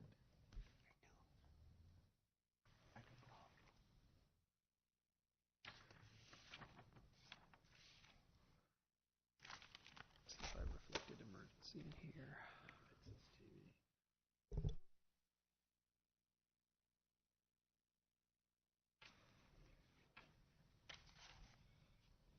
Yeah, I'm not showing emergency on this one. I'd have to pull up the state certification sheet.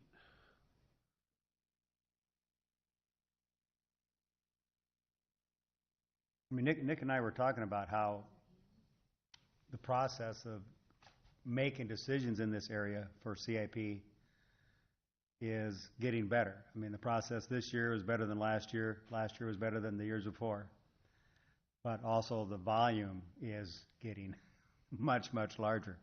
So I think that becomes part of the whole challenge on how do we make those decisions, how do we make the priorities. So, I mean, the information we're getting is certainly voluminous, but again, how we get there, how we're going to accomplish this is still a work in progress. So, but I again, compared to what I saw from a year ago, at least what we're seeing, what we're talking about, what we're able to look at is much better. So I know there's been a tremendous amount of work by the staff to get to this point.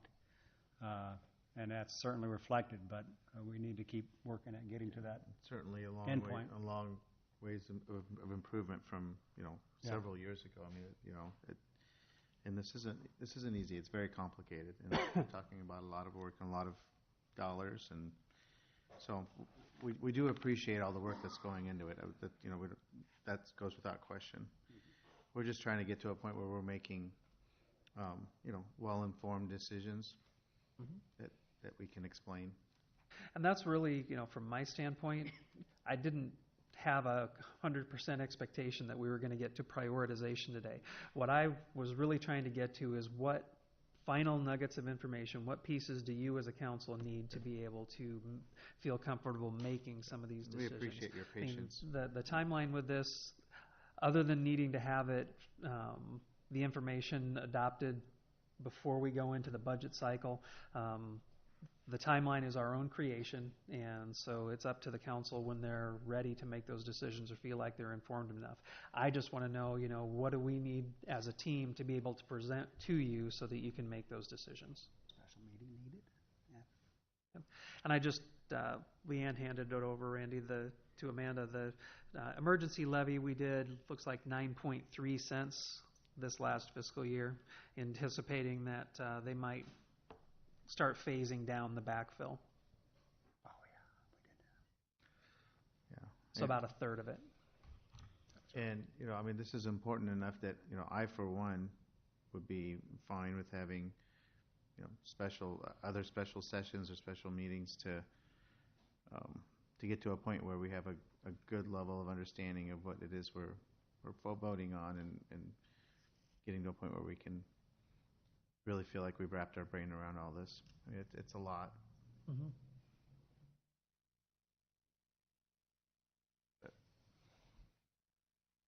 Okay. Any other questions on the stuff that's been presented today? Do you have any other requests or other things you need guidance on, or is this? Unless you're ready to start chopping out priorities. Lon, and maybe this might be helpful, is... Renee is. Yeah, I'm always ready to chop. It'd be great to, even though we might not adhere to it 100%, but from staff's perspective, if you didn't have a council and you had to get, a certain list done in a certain order, what would you prioritize based on how things fall together and overlap and timelines and outside contractors, et cetera? What would your dream list, not I don't mean to sound like recklessly, but, again, you spend this is your career. This is not our career. So you have a lot more information and you know a lot more about the inner workings.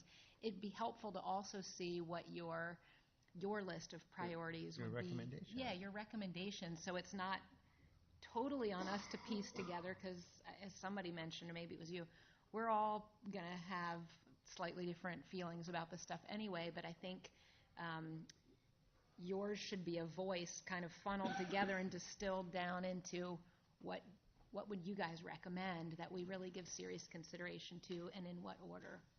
Yeah, and when we did the original list, before you got this one where we chopped off a bunch of the projects, the staff put all those projects together, and then we went through internal prioritization and rankings.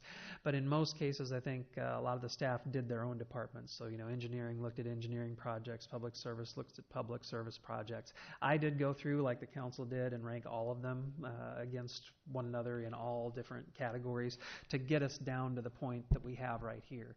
And, that's one of the things that I think from the staff side, I know I personally have struggled with that, is how much do we bring to you for our professional opinions and guidance without it seeming like staff is driving the bus? Because ultimately this is the community's plan. It's the community's input filtered through the council to help us determine what those priorities are. From the staff side, I think there are some that would be high priorities right away. Fire Station 3 would be a clear staff priority. Central Corridor would be a clear staff priority. I would hazard a guess that starting to acquire parkland out off of 35th Avenue and Tower Terrace would be a high priority. So there are ones that are, I would say, reflected in here. In what we've given you to date, but I don't know that we've honed it in to say these from the staff side would be our top 10. I suppose I could have them arm wrestle for it. Well, I'd actually be interested in you distilling from them, Right. and you just presenting. And nothing against you guys, but you looking at, obviously they all pick the top 2 or 3 and tell you, and then you put it in an order based on your vision of the overall, because I think that would help guide us in where we start looking. And if your number 1 is something we were all kind of on the fence about, obviously there's a communication breakdown. And I am confident that your perspective would be the community perspective. I mean, it should be. There shouldn't be a difference between staff perspective and community perspective. We're here to serve the community. So, I think that's a good point. Just to clarify, during the last work session when staff went through the project list with council, it was not priority ranking based on staff's opinions. It was all based against some kind of a rational rubric that we did present to you. So I believe there were 14 different areas, and so there was not any opinion that went into it. It was all based on that same rubric, so the same scale was applied for everything, and that is where that color gradient of red to green came in. And so from those lists is what you gave us direction to move forward with, and that is how these spreadsheets were developed. Yeah. And again, I do want to just reiterate that we do recognize and appreciate the tremendous increase in level of thought and detail that's going into this, the methodical way we're going about it, the thoughtful way we're going about it. It is much improved from how, at least in my years of experience up here, we've done it, and so I do know. We do appreciate that and recognize that you're trying to get to a means of doing this in an organized and thoughtful and methodical way. So we don't mean to discount anything that you're doing. We just want to continue improving it. So. And the reality of it is, 25 years ago, the totality of the CIP might have been $25-30 million. Now we're just, because of the growth of the community, and we're dealing with a lot more high-ticket items, we've got a lot more demand in areas where we don't have infrastructure yet. The numbers are a lot bigger, and then there's that aging effect to consider. Which is a significant thing to consider, that we're not only keeping up with growth, but we are having to take care of existing infrastructure that is needing I mean, like any other city, needs to be kept up with, so. Yeah, there's a reason if you look in some areas of the community, I mean, pretty much any road that ends with view, we're either upgrading or replacing. They're all in that same age range. Hmm.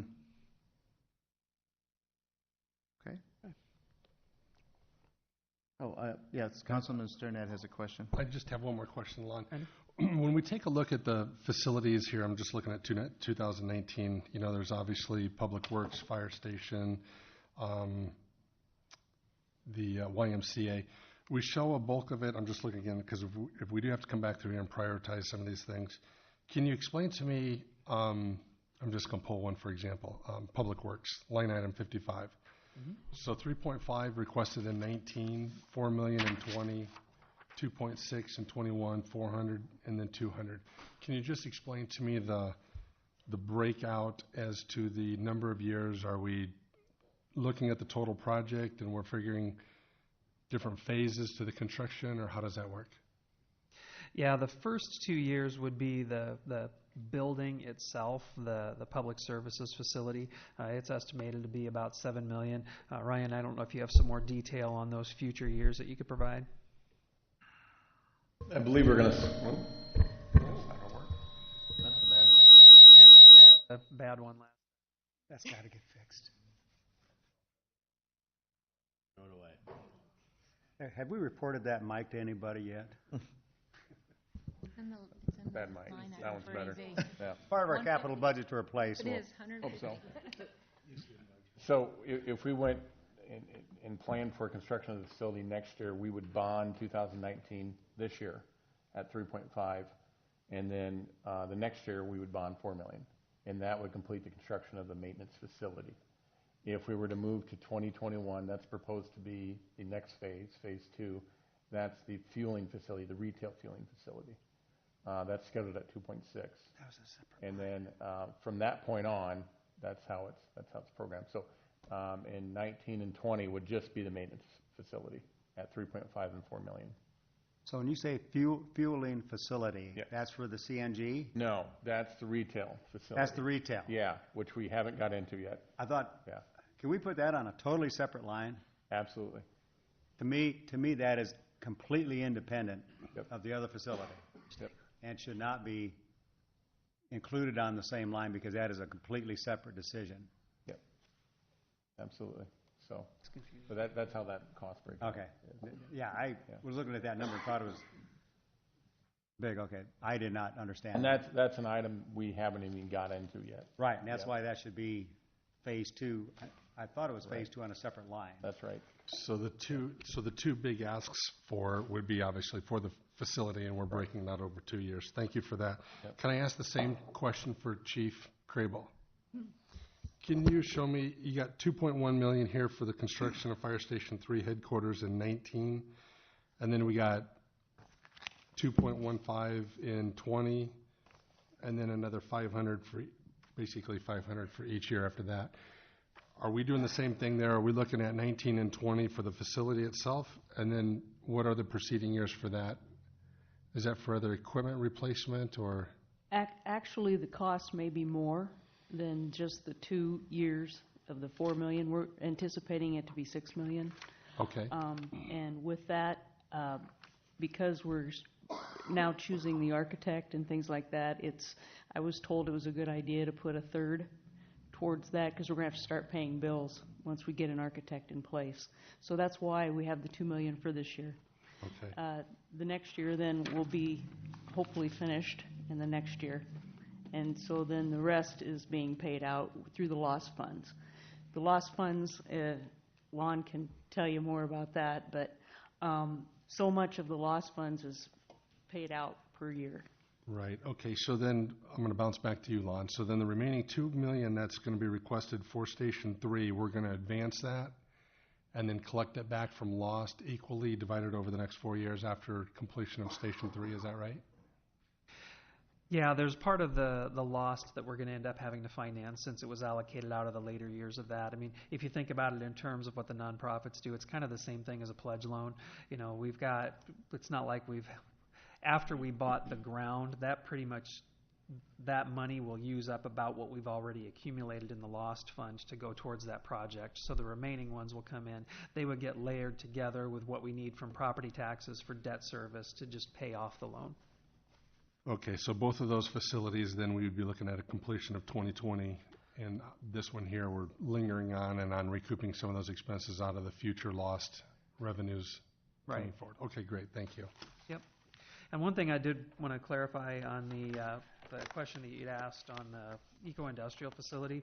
The eco-industrial facility, that number that shows in there with the 10.3 or the 10.78, that actually would include the generator, the geothermal, everything inclusive of what it would take to build the facility. Rather than having, geothermal show as a separate project and generator show as a separate project, those were just all collapsed and lumped together. And so then the schedule for when you would need the dollars would all be tied back to that 10.78 that it would take to do the facility. Now, some of those could move if we don't build the geothermal ourselves and somebody else steps in and says, you know what, I'll just do a power purchase agreement with you and you pay me out of your heat bill rather than going out and borrowing to build it, then that comes off the capital cost side of the project. That's not commonly something that's done in Iowa yet. You see them doing it in solar. Haven't seen it much in geothermal, but it is common. You do see it more in other states. Where do we apply the credit back? Then the general, or does it stay within the account? Anything that's coming out of proprietary funds and road use funds would stay in those accounts. Okay. Numbers 55 through 63 are all associated with eco-industrial. They're shown as separate phases or separate projects entirely. Yeah, I'm looking I see line 56 showing building construction for the fueling facility phase 2. So that is separated out then. Yeah. Is that correct? Yes, go ahead, please. Okay. Thank you So for. let me go back and clarify. So line 55, Yes. that's the maintenance facility. The 3.5 and 4, that's just for the shell of the building. Let me clarify, and I misspoke a little bit. The 2.680, that's for the energy projects that we added to that. That's the geothermal systems and the generator, which we'll go into more detail on. Okay. Yep. And then when you pop down there, item 56, that's for the CNG fueling station, if that makes sense. Okay. As it should be. Just wanted to make sure we were clear on that. Yeah, 'cause no, I know that one's a big no, project I- and it has moved around. And I thought I'd think, seen it separate. well, I think people were confusing the CNG infrastructure that we need and the retail fueling station itself, so I just wanted to clarify. Okay. Yep. Okay. Anything else on this for now? No, that's There's pretty a lot intense. more to come, but for the time being, anything else? Well, all I could say is when you have questions, focus on the big dollar projects like you did right there, Randy. Because again, that's where all the decisions Well, and that's my biggest really going to be made. So make that's sure my we biggest- understand That's right. those big ones. My biggest concern is when we have to balance the checkbook here, we're going to be looking at dollars, and we want to make sure we're not, losing sight of the trees for the forest. So thank you. I appreciate all the clarification, everybody. Anything else from staff on this? Okay.